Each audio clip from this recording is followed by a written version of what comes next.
Hi there and welcome to my channel. This is Lauren. We are at Gate 8 in Around the Tarot in 78 Days, a personal journey through the cards by Marcus Katz and Tally Goodwin. Today we have a fairly large spread that we're going to go through, so I'm going to get right into it. This spread is the pyramid spread for entering the mysteries. The little blurb at the top here says, "The transition of the previous gate has been accomplished and the shadows faced. You have let go of what held you back and emerge into the pyramid plaza, glimpsed only by the most esoteric of souls. Small piles of dust lie silently in the voiceless expanse. Your trials are over and you step forwards to enter the Great Pyramid and the heart of the mysteries of tarot and your soul." Okay, so let's get into it, because like I said, this is a large spread. It's 10 cards. So what we're going to do is we are going to build our mini deck. So basically what we're doing is taking all of the cards that we've gone through so far. So we've got all of the 10s, 9s, 8s, 7s, 6s, and 5s.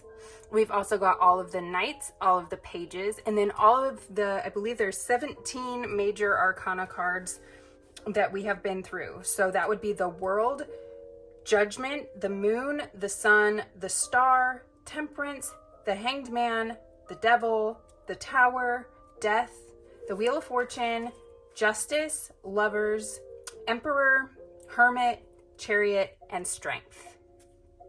So once you have all of those in your mini deck, we're going to go ahead and shuffle the cards, and we are considering the question, how can I partake of the mysteries in my life? How can I partake in the mysteries of life?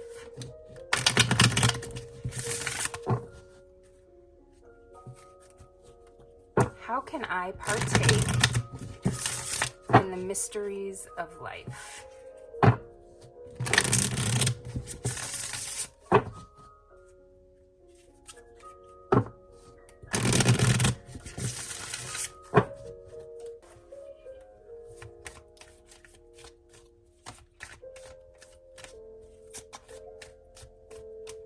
How can I partake in the mysteries of life?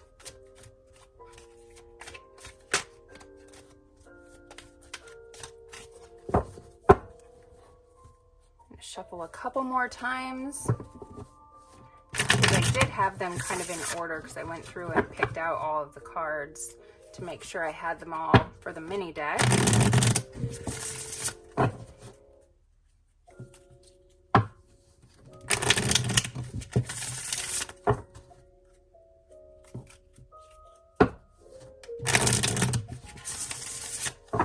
How can I partake in the mysteries of life?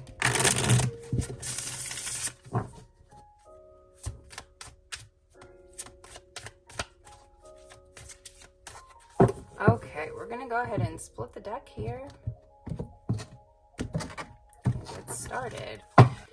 So we're going to be laying these out in a pyramid shape. The card position in position 1 asks the question, what is my spiritual core? And we got the 8 of Wands.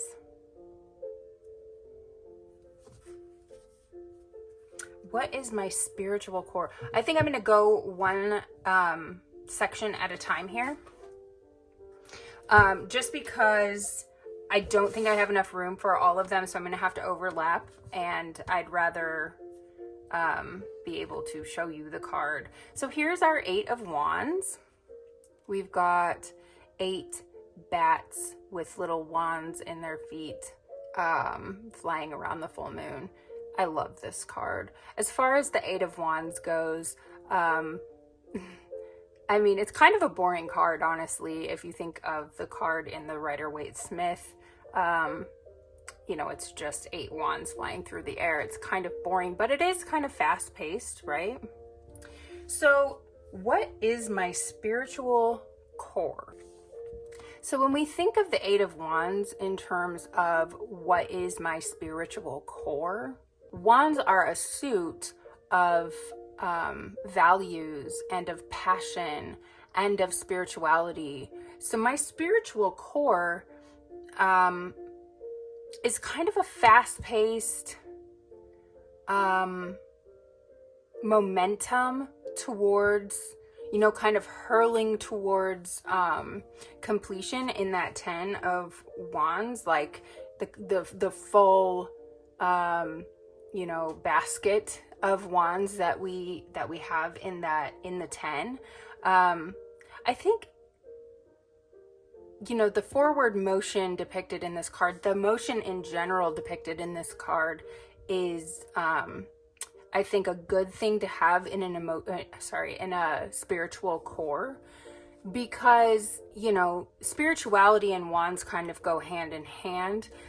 Values and wands go hand in hand, and 8 is up there, right? So it's like I'm progressing, I'm moving forward. My spiritual core is that momentum, is that forward motion.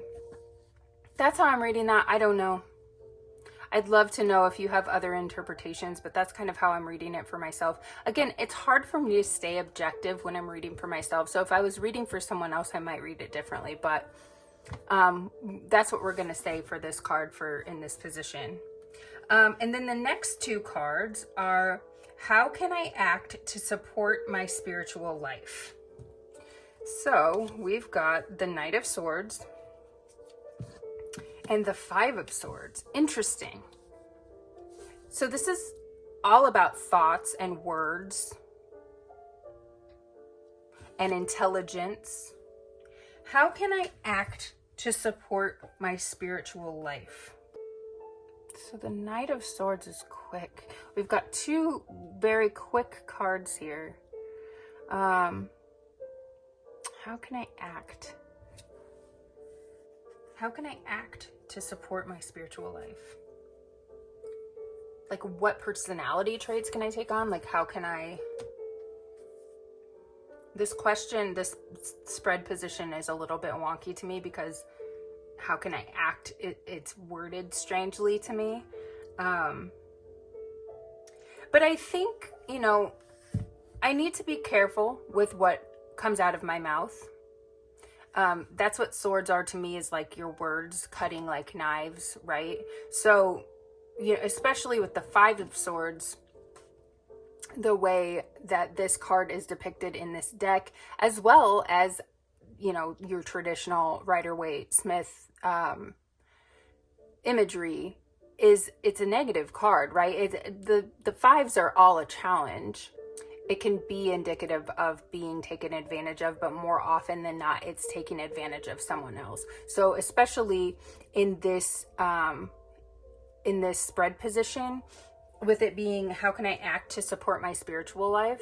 Like, be sure to protect yourself from being taken advantage of, but also be sure to be cognizant of how you're treating others as well, because there is that chance as well that you could be the one taking advantage and not even really be completely cognizant that you're doing that, which isn't an excuse, but it is something that you need to keep in mind and be aware of when it comes down to your spiritual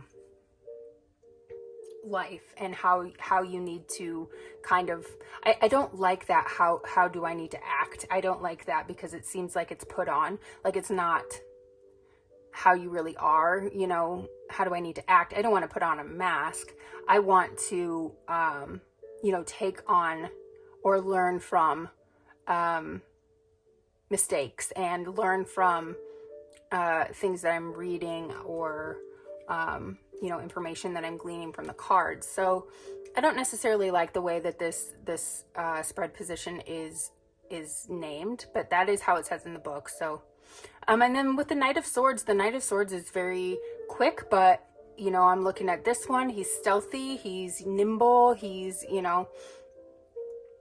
he is quiet when he needs to be. He is in his own head when he needs to be, instead of, I always think of, I know I'm letting my nerd out a little bit, but I always think of the Ninja Turtles movie, when they are taking those bells off of that mannequin, when they're trying out for the Foot Clan. I think it was, gosh, what was the guy's name? Kino. When Kino is trying out for the Foot Clan, he, you know, they have that mannequin with all the bells on it, and they have to try to take off all the bells, and everybody's doing it, but he has the turtles to help him. But anyways, that's kind of what it reminds me of. But like doing things under the cover of night, or doing things quickly and efficiently, but being careful not to take advantage of others or be taken advantage of myself. So that's what I'm taking from this spread position. And then 4, 5, and 6 are, what lesson does the tarot have to teach? I mean, that's a broad question. You know, but whatever. Okay.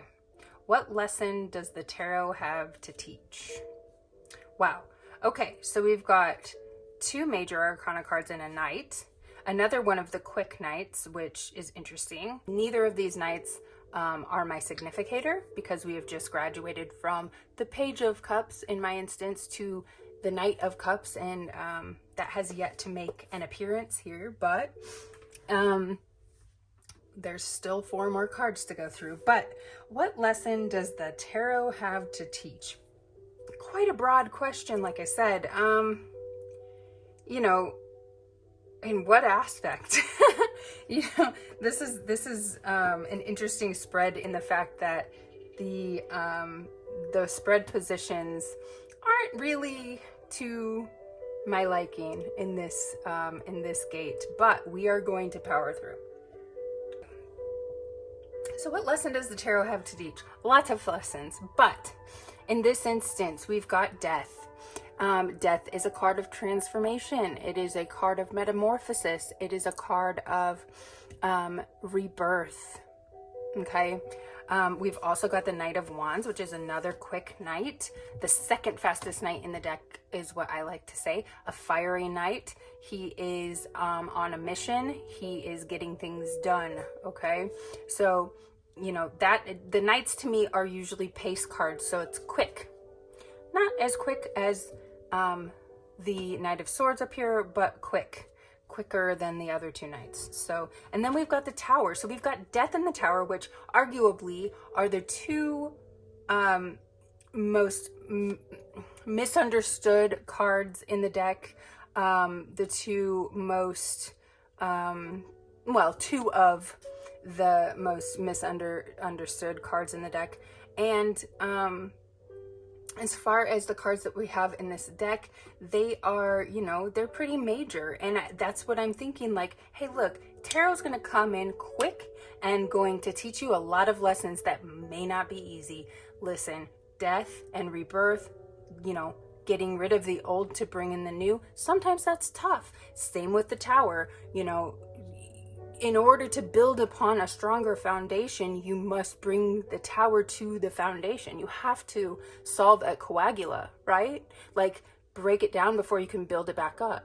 So that's how I'm reading this line of cards in this spread. Like I said, it's a very broad question. I would have to have a little bit more, like I would have liked a little bit more of a honed in question or spread position for these 3 cards, but it is what it is, and we're reading it for what it's worth. So and then the last 4 cards represent, what can I offer the mysteries? Okay, so we're offering the mysteries something, but I'm not really sure what the mysteries are. It didn't really tell us. So we're just gonna pull 4 cards. All right. So my significator did not show up in this spread. What can I offer the mysteries? Okay, so we've got Judgment, which to me is awakening, kind of like a calling, like an alarm sort of. Then we've got the Lovers, which can be indicative of partnership, of choice, but also, you know, I think the partnership thing speaks a lot to this, because whatever these mysteries are, you know, let me see if there's anything in the text. I don't think there is. No. How can I partake of the mysteries in my life? So what can I offer the mysteries in my life? You know, clarity, partnership, collaboration. Let's move on. Six of Wands. So Six of Wands is victory. It is a coming home, a warm welcome. And then it's interesting to me that we got the moon in this spread position. The very last one on a spread about mysteries is the most mysterious card in the deck, the moon. The moon to me is mystery. It is illusion. It is under the surface. It is, you know, foggy or hazy, you know. Seeing things for as they are is not possible with the moon. The moon's one of my favorite cards in the deck, and you know, this depiction is no exception. This depiction is great. But I do think that it's interesting that this popped up in the spread position. What can I offer the mysteries? You know, and I think that this card showing up here is, you know, in through the lens of this card, what can you offer the mysteries? That you're going to let them remain mysteries, that you're going to revel in the mysteriousness of it. And do you want to shed light on it? Of course you do, because that is, you know, I think it's human nature to want to shed light on the mysteries. But, you know, sometimes a mystery isn't quite as fun as, or as, you know, once a mystery has been solved, it's no longer a mystery. And sometimes reveling in that and letting it be a mystery, and maybe having some things that don't make sense that you just blindly believe because, you know, it's still under the surface and it needs time to kind of be there for a while. So, what can I offer the mysteries? Well, and so then these two cards kind of play well together too, where one is an awakening, like a clarity and shedding light on something, an awakening of sorts. And then this one's the mystery. So it's like there's two ends of the spectrum, like shedding light on the mystery and letting the mystery remain, partnering with it and giving it a warm welcome. So I don't know. This spread, like I've said a million times tonight as I've been doing this, I might cut some of them out, but I've said it multiple times during this interpretation. I don't like this spread. But that's okay, because this is really the first spread that I've come across in this book that I haven't enjoyed. And the only reason I don't like this spread is because of the positions, the questions that were assigned to the cards. I think they could have been honed a little bit better, but that's just my opinion. I'd love to know what you think about the spread, about my interpretation, any input you may have. Come over to Facebook and find me. I am on Facebook, Tarot with Lauren. I'm also on Instagram, reiki.tarot.ritual. See what else. I have a witchy small biz networking group on Facebook. So if you have a small business that you would like to join my small biz Facebook group, I will link that below. Again, the book that I'm going through right now is Around the Tarot in 78 Days. We have only got a few cards left. We are over halfway through the book, so we are getting there. And I am having so much fun with this book. I love this book. It legit has so much information in here and so many cool spreads and so many cool exercises and things like that. If you're not following me on Instagram or Facebook, I recommend you do, because I am doing all of the exercises day by day and kind of walking you through that as well on my Facebook and my Instagram, along with some beautiful pictures of these amazing cards. This is the Trick or Treat Tarot. It is by Barbara Moore. It is illustrated by Jonathan Hunt. It's amazing. I mean, give me a break. Look at the tower. Love. Anyways, also, can we talk about the Lovers? Because the Lovers, all of these cards are phenomenal. The artwork is phenomenal. The book that it comes with is giant, so I will link this below as well. Anyway, that's all I have for you today. Let's see, what do we got coming up? We're going into the 4s coming up. So we've got the 4s, and then we've got, it looks like a couple of major actually, yeah. So we've got the, oh my goodness gracious. So this is it's gonna be a while before the next gate, because gate 9, I think there's like 10 cards in gate 8. So, or after gate 8. That's hard to say. After gate 8. But anyway, so it'll be a little while before I make another one of these videos. I hope you enjoyed. Let me know in the comments what you think. And if you're getting the book, if you're enjoying this, just let me know how you feel about it. And I will catch you at the next gate, gate 9. I am going to be uploading a few more videos here soon. I'm super excited. In October, I'm going to try my hand at a tarot tube tag.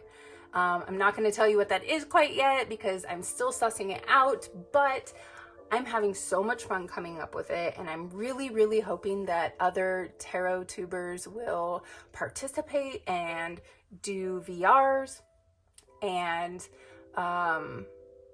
you know, things like that. Like, I really hope that we can gain some momentum with it and that it's not a big dud.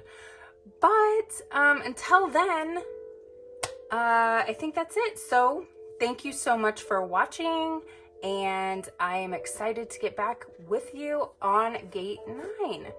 I will talk at you guys later. Thank you for watching. Bye-bye.